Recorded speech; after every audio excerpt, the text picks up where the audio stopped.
പത്രോസ് യേശുവിനോട് പറഞ്ഞു, കർത്താവേ, നിനക്ക് വേണ്ടി മരിക്കാൻ ഞാൻ തയ്യാറാ. നിനക്ക് വേണ്ടി മരിക്കാൻ ഞാൻ തയ്യാറാ. വേറെ ആരൊക്കെ നിന്നെ ഉപേക്ഷിച്ചാലും ഞാൻ നിന്നെ ഉപേക്ഷിക്കുകയില്ല. തീരുമാനിച്ചു. പത്രോസിന് യേശു ഒരു സമയം കൊടുത്തു. ആമേൻ. ഇല്ലേ? സമയം എത്രയായിരുന്നു?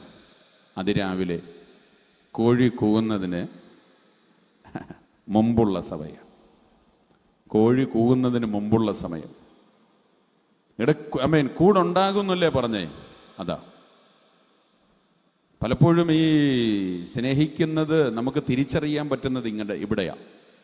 ഹല്ലേലൂയ. ഈ യഥാർത്ഥത്തിൽ സ്നേഹമുണ്ടോ?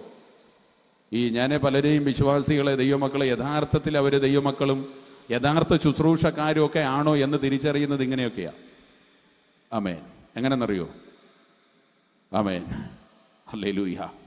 ഇവിടെ യേശുവിന് കഷ്ടതയിലേക്ക് വരിക. യേശുവിന് വേദന വന്നു.